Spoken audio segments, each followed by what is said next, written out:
Hello hello. ये जो public है ये सब जानती है, पब्लिक है ए बाबू, ये पब्लिक है पब्लिक।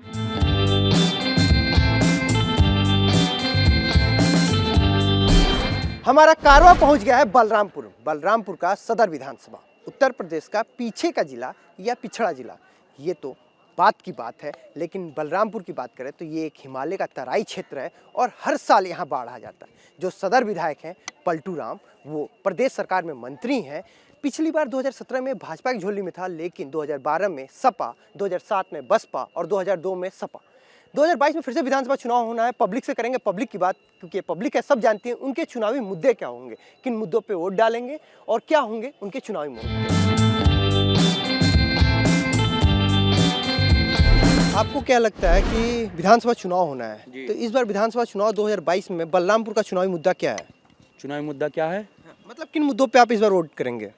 बीजेपी पे करूंगा वोट। क्यों? क्योंकि उनके राज्य में कार्य बढ़िया हो रहा है। क्या क्या काम बढ़िया हो रहा है? सब काम बढ़िया हो रहा है। जो रोड नहीं बने हुए थे आज के 10 साल पहले, वो रोड बन गए हैं। उसके बाद जो सरकारी स्कूलों का काम भी हो रहा है और हर कार्य हो रहा है। इस वजह से वोट करेंगे। यानी सड़कों का जाल बुना जा रहा है, जी, विकास हो रहा है। और ये बताइए, महंगाई है कि नहीं है? सर देखिए, तो अगर देखिए तो महंगाई है, लेकिन महंगाई अगर देखा जाए तो महंगाई उस हिसाब से नहीं है जो सरकार के द्वारा नहीं होती है। जैसे मगर भाजपा सरकार बहुत बेटर सरकार है।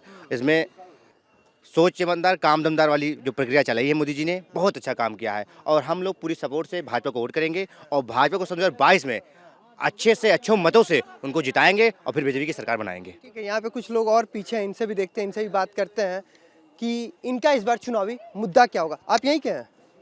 तुलसीपुर गाँव भैया। तुलसीपुर यानी बलरामपुर। तो ये बताइए, बलरामपुर में पिछले 5 सालों में काम हुआ या नहीं हुआ? भैया बलरामपुर का तो नहीं पता, पर हमारे तुलसीपुर में तो काम नहीं हुआ फिलहाल। तुलसीपुर में काम नहीं हुआ? वहाँ पे कुछ खास काम नहीं हुआ है, बस बेरोजगारी अभी भी वही पहले वाली चरम सीमा पर अभी भी फिलहाल वही है जो पहले थी। कोई बेरोजगारी इस बार नहीं हुआ। कोई बेरोजगारी लगता है इस बार मुद्दा रहेगा। बेरोजगारी का मुद्दा क्या है? करना चाहो तो सब कुछ काम है और ना करना चाहो तो उसकी। हमारे बलरामपुर में तो बेरोजगारी उतनी नहीं है, लेकिन जो थी उससे बहुत बेटर हो गया है। पहले बहुत ज़्यादा थी, अब कम हो गया है। तो अब उसके लिए क्या कह सकते हैं? बेरोजगारी तो हर सरकार में थी, तो इसमें भी है, लेकिन इसमें कम है, उसमें बहुत ज़्यादा थी पीछे वाले में। इसके बारे में और क्या कहें? ठीक है, हम चौराहे के दूसरे हिस्से में चलेंगे, पब्लिक से करेंगे पब्लिक की बात कि उनके चुनावी मुद्दे क्या हैं। बलरामपुर सदर विधानसभा में पब्लिक से जान रहे हैं उनके चुनावी मुद्दे क्या होंगे। तो ये बताइए, पिछले 5 साल में विकास हुआ या नहीं हुआ? 5 साल में सर विकास कुछ नहीं हुआ है, केवल भ्रष्टाचार हुआ है। इससे पहले जो समाजवादी भ्रष्टाचार तो कम हुआ है ना? भ्रष्टाचार बहुत हुआ है सर। अरे कम नहीं हुआ है? अरे बहुत बढ़ गया है। नीरव मोदी जो है 9,000 करोड़ रुपया लेके भाग गया। ललित मोदी लेके भाग गया। और ये जो है आपके बलरामपुर में सर विकास कुछ नहीं हुआ है। केवल वैक्सीन लगवाने गए थे तो पैसा देना पड़ा था। वैक्सीन का तो पैसा नहीं देना पड़ा था, लेकिन वो वैक्सीन क्या आज दूसरा डोज भी लग रहा है, उसके बाद तीसरा डोज लग रहा है। अंत्योदय कार्ड बनवाया आपने? अंत्योदय कार्ड सर हम लोगों का नहीं बना है आज तक। हेल्थ कार्ड भी नहीं बना है हम लोगों का। आयुष्मान कार्ड भी नहीं बना हुआ। इसमें भी भ्रष्टाचार है सर जो है पूरा। और मैं बता दूं सर, सभी जगह भ्रष्टाचार है। भ्रष्टाचार सर इस तरह है कि यहाँ के शासन प्रशासन पूरा लूट खसोट में फंसे हुए हैं। थाना कोतवाली पे अगर आपके पास जेब में 5,000 नहीं है तो कोई काम नहीं हो सकता है। अगर आप आम आदमी किसी वजह से परेशान हो गया, आप ये मानिए, हम शुक्रगुजार हैं अखिलेश यादव जी के, जिन्होंने 112 और 108, 102 एम्बुलेंस चलाई। इससे आम जनमानस। आप अपनी बलरामपुर की बात कीजिए ना, अखिलेश यादव। बलरामपुर की बात कर रहा हूँ कि अगर इस समय बलरामपुर थाने पर और जितने भी अधिकारी बैठे हैं वो सब पूरी तरीके से लूट खसोट में फंसे हुए हैं। ऑर्डर मजबूत नहीं हुआ और भ्रष्टाचार कम नहीं मजबूत है। हमारे बलरामपुर हो गया, अभी तुलसीपुर में मर्डर हुआ और भी 8 हत्याएं हो चुकी है इस समय। लगातार 3-4 मर्डर हुए। एक वर्मा जी का मर्डर हुआ, एक हमारे पूर्व चेयरमैन रहे तुलसीपुर में, उनकी हत्या हो गई और उसमें भी नाजायज लोगों को फंसाया गया है, जहां तक हम लोगों को जानकारी है। लॉ एंड ऑर्डर दुरुस्त नहीं हुआ? नहीं, कोई अभी कत्ल हो गया यहाँ तुलसीपुर में। हाँ, मतलब आप मानते हैं कि लॉ एंड ऑर्डर दुरुस्त नहीं हुआ? नहीं, कुछ भी नहीं। भ्रष्टाचार कम हुआ है? नहीं, कम नहीं हुआ और महंगाई ज़्यादा है। विकास हो रहा है या नहीं? कुछ विकास नहीं। विकास क्या हुआ? कौन आप बताएं विकास? ये विकास ही है? ये देखिए गड्ढा पानी वाले विकास है? कोई विकास नहीं है। सड़कों का जाल नहीं बुना गया? कुछ नहीं है। अखिलेश यादव को फायदा मिलेगा। ये जो पुरानी पेंशन बहाल कर रहे हैं, ये जबरदस्त फायदा मिलेगा। पेंशन यानी मुद्दा रहेगा चुनाव में? हाँ बिल्कुल मुद्दा रहेगा, उनको फायदा मिल रहा है इसका। भाई आपके लिए इस बार क्या लगता है चुनावी मुद्दा क्या होगा? चुनावी मुद्दा तो देखिए, लोग कह रहे हैं बीजेपी की सरकार फिर आ रही है, तो कुछ लोग कह रहे हैं सपा की भी आ रही है। आपको क्या लगता है? हमारे हिसाब से तो बीजेपी की आएगी। सरकार जो भी आए, आपके लिए मुद्दे क्या होंगे जिन मुद्दों पे आप वोट करेंगे? मुद्दा यही हो कि मतलब अच्छा विकास हो। तो विकास कौन करेगा? विकास, रोजगार मिले, मतलब रोजगार मिले, भ्रष्टाचार कम हो, युवाओं को विधवाओं को पेंशन मिले, बेरोजगारी भत्ता मिले, छात्र अगर एग्जाम देने जाए तो उनको मारा ना जाए, वो पेपर के 1200 रुपया लगा करके फॉर्म भरें। बलरामपुर में जिले में कुंडली घाट का पुल बहुत बड़ा मुद्दा हुआ करता था। तुलसीपुर से लोगों को आने में 80 किलोमीटर यात्रा तय करनी पड़ती थी। ट्रेन ही एक रास्ता था जो लाता था बलरामपुर में। ट्रेन ही एक यात्रा था। लेकिन हम लोग समाजवादी पार्टी की सरकार में कुंडली घाट का पुल बनके तैयार हो गया। आज वो दूरी जो है 30 किलोमीटर से कम हो गई है। इसी तरह गोंडा हम लोग से बात करते हैं, दूसरे चौराहे पे भी चलेंगे, उनके चुनावी मुद्दे जानेंगे कि उनके चुनावी मुद्दे क्या हैं। बलरामपुर सदर विधानसभा के हम चुनावी मुद्दे जान रहे हैं, इनसे जानेंगे कि बलरामपुर सदर में विकास हुआ या नहीं।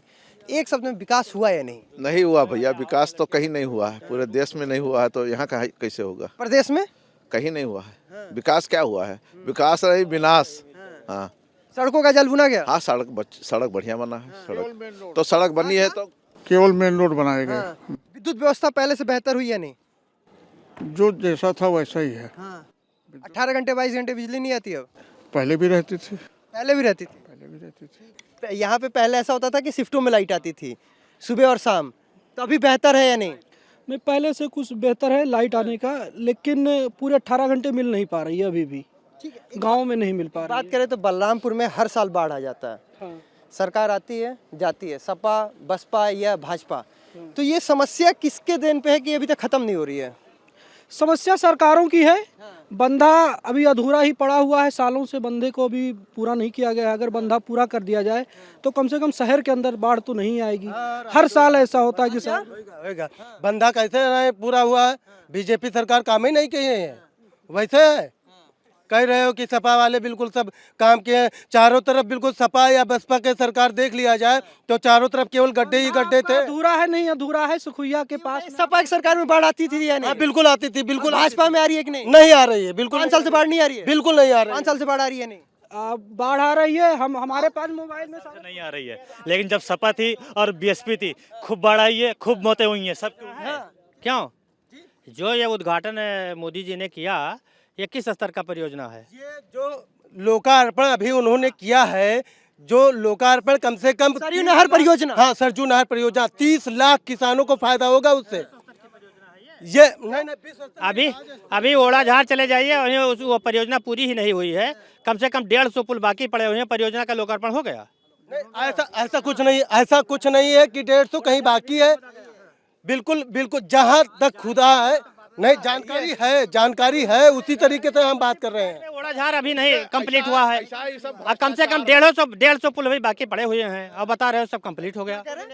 ये सब भ्रष्टाचार की जननी है, ये सब नारवार, उससे कुछ नहीं होगा। क्या कह रहे थे? कंप्लीट नहीं हुआ, जो कह रहे हैं बाबूजी वो एकदम परफेक्टली कह रहे हैं। आधे अधूरे। ऐसा है कि अगर खेत में मेड़ बांधा जाता है तो वो तो टाइम पे कार्य हो नहीं पाता है। भाई पूरे हिंदुस्तान में 130 करोड़ जनसंख्या है।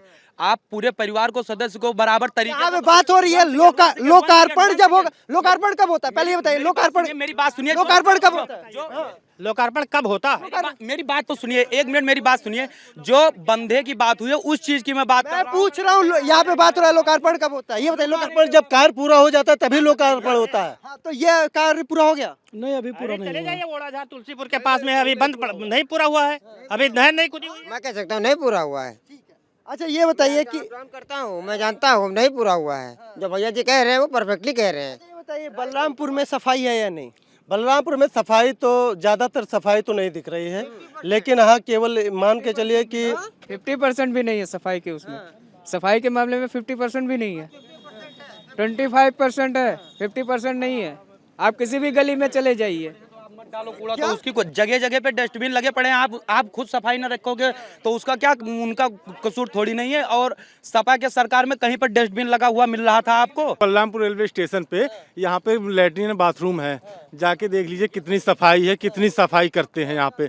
वहाँ जाने पे गंदगी इतनी है कि बदबू आती है, लैट्रिन की वहाँ पड़ी रहती है, कोई सफाई नहीं करते हैं। इसलिए क्योंकि यहाँ पे शुगर मिल है, फैक्ट्री है, उसके बाद ये सफाई जरूरी है। जब से ये बलरामपुर देख लीजिए, पूर्व मेन रोड में देख लीजिए, न कभी लाइट जलता रेलवे है, स्टेशन पे तमाम स्वीपर हुआ करते थे। जब से ये गवर्नमेंट आई है 2 या 3 रह गए, जहाँ 10 थे वहाँ 2 या 3 रह गए। तो जब जो 10 लोग मिलकर सफाई करते थे वो 2 या 3 लोगों से कैसे होगा। यानी मैन पावर कम है। मैन पावर कम कर दिया गया है। हमारे यहाँ से ट्रेन ब्रॉडगेज जब से हुआ, दिल्ली के लिए एक ट्रेन डेली थी, उसको भी अभी काट के 2 ही दिन कर दिया गया। एक वीकली है और एक डेली थी। तो जो डेली चलती थी हम सफ़र को काट के केवल 2 दिन कर दिया गया। स्वास्थ्य व्यवस्था जो थी वो बहुत ही नंबर 1 की थी। वो इसलिए थी क्योंकि दिल्ली से जब मजदूरों को भेजा गया, सारी भीड़ जो है गाजियाबाद और आनंद विहार में खूब भीड़ हुई है। लेकिन योगी बाबा आदित्यनाथ ने जो है बसें लगवा के सबको अपने अपने घर भेजा है, बिहार तक के लोगों को भेजा है घर में। लेकिन छपरा में बैठे जो है नीतीश जी जो है, उन्होंने बिल्कुल किसी को भी मतलब बलरामपुर की बात कर रहा हूँ, आपके सदर विधानसभा की स्वास्थ्य व्यवस्था कैसी थी उस समय? उस समय भैया अच्छी नहीं थी, बहुत बढ़िया नहीं थी, मतलब काम चलाऊं थी बस। मतलब काम चल रहा था। हम किसान के बारे में कहना चाहते हैं। बताइए किसान के बारे में। ये छुट्टा जानवर जो घूम रहे हैं उन पे थोड़ा सा ध्यान दीजिए, और जो जहाँ से गौशाला बना हुआ है उस पर कड़ी से कड़ी कार्रवाई करें और देखें, नज़रअंदाज करें कि क्या कर रहे हैं, क्या हो रहा है। आवारा पशु यानी चुनावी एक अहम मुद्दा होगा। हाँ, आवारा पशु चुनाव का प्रमुख मुद्दा है। इतनी फसल खराब हो गई है, छोड़ते तो ग्रामीण ही है ना, हम ही लोग तो छोड़ते हैं। तो हर जगह पे चिकन लगा देते हैं, हर जगह सब सारी सुविधा मतलब जैसा चाहते हैं वैसा करते हैं। तो क्या इसके लिए कोई नियम नहीं है? हम ये कहना चाहते कारण है जैसे गौशालाएं जो बनी हुई हैं, गौशाला तो सरकार ने अपने पैसे खर्च कर दिए, बना दिए। पशुओं को वहाँ छोड़ा भी जा रहा है तो उनके खाने के लिए व्यवस्था ही नहीं है। और अभी भी मान के चले कि 50% पशु को केवल गौशाला में किया जा चुका है, वो भी आधे भाग जा रहे हैं खाना घास या उनके लिए आहार ना मिलने की वजह से। हाँ बिल्कुल सवाल। अच्छा एक सवाल बताइए, लॉ एंड ऑर्डर दुरुस्त हुआ या नहीं हुआ? बहुत दुरुस्त हुआ है, बहुत दुरुस्त हुआ है हमारे बलरामपुर जनपद में जब से भाजपा की सरकार आई। ये बताइए, लॉ एंड ऑर्डर दुरुस्त हुआ या नहीं हुआ? बिल्कुल दुरुस्त हुआ है। जब से भाजपा की सरकार आई है लॉ एंड ऑर्डर बहुत दुरुस्त हुआ है। दुरुस्त हुआ। देखिए, क्राइम तो होता है हर सरकार में, लेकिन एक्शन लेने की सरकार इसमें कार्य ज्यादा कर रही है।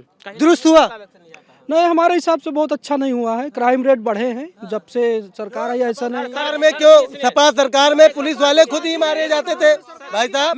मैं आप सपा या भाजपा? सर देखिए, क्राइम रेट बढ़ा है मानता हूँ, लेकिन क्राइम पर एक्शन भी बहुत जल्दी हो रहा है ना। ये सरकार में दब जाते थे क्राइम जो है, पता ही नहीं चलते कि क्राइम हो रहा है कि नहीं हो रहा, कहाँ हो रहा है। क्राइम बढ़े हैं, लेकिन एक्शन भी बहुत जल्दी बढ़ रहे हैं। इसके एक्शन की स्पीड भी बढ़ गई। तो रिएक्शन तुरंत मिलता है, इनका सरकार में ये अच्छा होता है। अगर कोई क्राइम करता है तुरंत पकड़ा। क्राइम तो बहुत कम हुआ है, अखिलेश में जितना क्राइम हो रहा था उससे बहुत कम हुआ है, 99% कम हुआ है। लॉ एंड ऑर्डर कैसा है? लॉ एंड ऑर्डर ठीक है, कुल मिला के ठीक ठाक है। ये बताइए, लॉ एंड ऑर्डर दुरुस्त है? हमारे ख्याल से तो नहीं। आपके ख्याल से नहीं, आप अपने ख्याल से बताइए। हाँ, काफी बेहतर है पहले से बहुत बेहतर है पहले से। जो जितना ज्यादा देगा उसकी उतनी व्यवस्था बनेगी। अच्छा बताइए, भ्रष्टाचार होता था कि पहले काम कराने जाइए, तो अब भ्रष्टाचार है या नहीं है? ऐसी बात नहीं है कि नहीं है, लेकिन ये है कि हाँ बहुत सीमित रह गया है। पहले मतलब ये था कि मुंह मांगो एकदम से दे दो, बिना उसके मतलब काम ही नहीं होता। अब ये है कि सोचना पड़ता है दूसरे को, सामने वाले को लेने के लिए कि कहीं ये कुछ कार्रवाई ना कर दे या वीडियो ना बना ले, कुछ ना कर दे। तो काफी हद तक आप मानते हैं भ्रष्टाचार अभी भी है, कुछ % है, लेकिन भ्रष्टाचार है। भ्रष्टाचार खूब है भैया, उतना ही है जितना पहले था, उससे कम जरा सा नहीं हुआ है। इसलिए भ्रष्टाचार बढ़ा है। जब तक भ्रष्टाचारियों के ऊपर कोई कार्रवाई नहीं होगी, भ्रष्टाचारियों के ऊपर खाली बहुत मामूली सी कार्रवाई, सस्पेंशन सी होती है, उससे कुछ नहीं होगा। जब तक भ्रष्टाचारियों को जेल में नहीं डाला जाएगा तब तक भ्रष्टाचार नहीं खत्म होगा। भ्रष्टाचार है या नहीं है? आप बताइए। भ्रष्टाचार तो अभी भी है, और भ्रष्टाचार हमारे जो मेरा पर्सनल थिंकिंग है उसके हिसाब से बढ़ा है। पहले से भ्रष्टाचार के जो चीज़ें वो बढ़ी हैं। जैसे किसी भी चीज़ के लिए अगर आपको 100 रुपये देने पड़ते थे कोई भी काम करवाने के लिए, तो आपका अब 1000 रुपया लग रहा है। उसी काम को करवाने के लिए, और हर व्यक्ति का सरकारी संस्थानों में काम लगता ही लगता। भ्रष्टाचार कम हुआ है या नहीं? भी भ्रष्टाचार तो कम नहीं हुआ है, लेकिन आज भी भ्रष्टाचार उसी तरीके से है। लेकिन सरकार तो अच्छी काम कर रही है, कुछ मायने में सरकार अच्छी काम कर रही है, लेकिन भ्रष्टाचार की बात में किसी भी विभाग में चले जाइए, आपको एक सिग्नेचर कराना है तो उसमें भी आपको कुछ ना कुछ मुद्रा देने ही पड़ेंगे, तभी कार्य होगा। भ्रष्टाचार कम नहीं हुआ? भ्रष्टाचार अभी भ्रष्टाचार बिल्कुल भी कम नहीं हुआ है, और इसका मुख्य कारण ये है कि जो हमारे भारतीय जनता पार्टी के जितने भी जनप्रतिनिधि हैं, उनका किसी भी अधिकारी के ऊपर, किसी भी पुलिस प्रशासन के ऊपर कोई भी बात करने का, दबाव बनाने का कोई भी जरिया नहीं है। अधिकारी अपने मन मुताबिक काम कर रहे हैं, चाहे वो पुलिस हो, चाहे वो सरकारी विभाग हो, क्योंकि हमारे जो मुख्यमंत्री जी हैं या ऊपर के लोग हैं, वो अपने जनप्रतिनिधियों के ऊपर कोई भी ऐसी संभावना नहीं रखे हैं। अब ये बताइए कि विधानसभा चुनाव 2022 में आपके लिए चुनावी मुद्दा क्या है? मुद्दा यहाँ विकास का है। विकास हो रहा है नहीं? विकास इस समय तो अच्छा हो रहा है। विकास अच्छा हो रहा है। आपके लिए चुनावी मुद्दा क्या होगा 2022 में? 2022 में चुनावी मुद्दा हमारे लिए होगा कि भ्रष्टाचार को खत्म किया जाए। तो किससे उम्मीद है? हाँ, उम्मीद किससे? कौन खत्म करेगा? भारतीय जनता पार्टी। तभी तो आप कह रहे हैं पिछले 5 साल में खत्म नहीं हुआ। अब प्रयास फिर से करेगी ना। 70 साल में जब अभी तक के इतना भ्रष्टाचार था, तब किसी को तकलीफ नहीं था, और इस बार थोड़ा सा भ्रष्टाचार अभी मान लिया जाए, 5 साल में सरकार है, अभी दोबारा आने दीजिए, धीरे धीरे जा है। हाँ, धीरे धीरे खत्म होगा। आपके लिए चुनावी मुद्दा क्या है? भ्रष्टाचार? बिल्कुल भ्रष्टाचार आपके लिए? मेरे लिए यही चुनावी मुद्दा है कि भ्रष्टाचार खत्म करने के लिए एक्शन देना चाहिए कर्मचारियों के ऊपर जो है, और सरकार को जो है सरकार जो है केंद्रीय मतलब पुलिस प्रशासन को खुले छूट रख रही है, कर्मचारियों को खुला छूट रही है। आपके लिए चुनावी मुद्दा? महंगाई, बेरोजगारी हमारे लिए प्रमुख मुद्दे होंगे। आपके लिए? भैया ये जो गांव देहात में जो गल्ला बन रहा है, इससे क्या आवाम को भिखारी बनाया जा रहा है? यानी डबल राशन जो आप कह रहे हैं? हाँ, जो राशन बांटा जा रहा है, ये क्या लोगों को भिखारी बनाया जा रहा है? लोग अपने आप काम करें, मेहनत करें, अपने कमाई से खाएं उड़ाएं, ठीक है, यानी रोजगार मिले, रोजगार दें। ठीक है। आपके लिए चुनावी मुद्दा? ठीक है, सही है। जो चुनावी मुद्दा हम सब हैं, सब साथ में हैं, धीरे धीरे काम कर रहे हैं वो जो है, लेकिन थोड़ा सा ध्यान दे बस। ठीक है। आपके लिए चुनावी मुद्दा? भैया चुनावी मुद्दा ये होना चाहिए, रोजगार मिले, भ्रष्टाचार खत्म हो और देश तरक्की करे, तभी बस यही। आपके लिए चुनावी मुद्दा क्या है? छात्रों को रोजगार और जो यहाँ बिगड़ी व्यवस्था है उस पर सुधार। भारतीय जनता पार्टी पूरी तरीके से अपने 5 साल में विफल है। अभी भाई साहब कह रहे थे कि जो 70 साल से सुधार नहीं हुआ, अब 5 साल में, इसका मतलब जो भारतीय जनता पार्टी को सपोर्ट करते हैं वो भी इस चीज़ पे यकीन कर रहे हैं कि भारतीय जनता पार्टी एक तरीके से विफल है, क्योंकि कोई रोजगार नहीं है, कोई व्यवस्था नहीं है, हर तरीके से विफल है। अभी कल हमने देखा छात्रों के ऊपर लाठियाँ पड़ती हैं, सारे पेपर टीटी के लीक हो रहे हैं। एक सवाल और, ये बताइए, आप लोग ने महंगाई पे बात नहीं की, किसी के लिए महंगाई इस बार असर नहीं न कर रहा है? महंगाई बहुत बढ़ रही है, एक तो दिन प्रतिदिन बेहाल है सब, महंगाई बहुत है। क्या बताएं? किसी ने महंगाई का जिक्र बस एक भाई साहब ने किया। महंगाई संख्या जब दिन प्रतिदिन जनसंख्या महंगाई बढ़ा है, महंगाई कहाँ बढ़ रहा है? महंगाई नहीं बढ़ा है ना? बिल्कुल महंगाई नहीं बढ़ा। मतलब आपके लिए महंगाई नहीं है? वो सेठ महाजन है, उनके लिए नहीं बढ़ा होगा, बहुत बड़ा है। जो भाजपा में है उसके लिए महंगाई नहीं है, क्योंकि भाजपा वाले व्यवस्था दे रहे हैं, और हम लोग जो है, जो आम जनमानस है, वो 100 रुपए का पेट्रोल डलाने में उसकी हालत खराब हो जा रही है। कौन कौन व्यवस्था दे रहा है, कौन सी सरकार किसको आके दिया है, सब समय समय का बात है, सब समय समय की बात है जो है वो जैसे चल। महंगी तो है ही है, जो सरकार हर समय के हिसाब से परिवर्तन होता है। वो महंगाई कहने का मतलब है कहीं ना कहीं कर्मचारियों का वेतन भी बढ़ रहा है। जैसे अब हम लोग मंडी में जाते हैं लेबर लाने के लिए, पेट्रोल पे जीएसटी लगा दिया जाए, अभी बिल्कुल सस्ता हो जाए, लेकिन जीएसटी पेट्रोल पे लगेगा। हमने एक अखबार में पढ़ा है कि भारत के लोगों की 84% लोगों की आमदनी घट गई है और महंगाई बढ़ रही है, चीज़ों के दाम बढ़ रहे हैं, तो महंगाई कहीं ना कहीं हम लोगों के लिए एक बहुत बड़ा मुसीबत बनता जा रहा है। महंगाई बहुत है, महंगाई बहुत ज़्यादा बढ़ रही है, गरीब लोग बहुत परेशान हो रहे हैं, बेरोजगार जो है वो भी परेशान हो रहे हैं। अगर वो कमाते खाते हैं तो उनका कमाते खाते में कुछ हो नहीं पा रहा है, क्योंकि तो ये हम बलरामपुर सदर विधानसभा में थे, पब्लिक से बात कर रहे थे, उनके मुद्दे जान रहे थे। इस बार रोजगार, महंगाई, होता विकास चुनावी मुद्दा रहेगा। अब तो आने वाला वक्त बताएगा बलरामपुर से सदर विधानसभा चुन के ये यहाँ से किसे लखनऊ पहुँचाते हैं। कैमरा पर्सन राहुल के साथ ब्रिजेश तिवारी, इंडिया टीवी, बलरामपुर।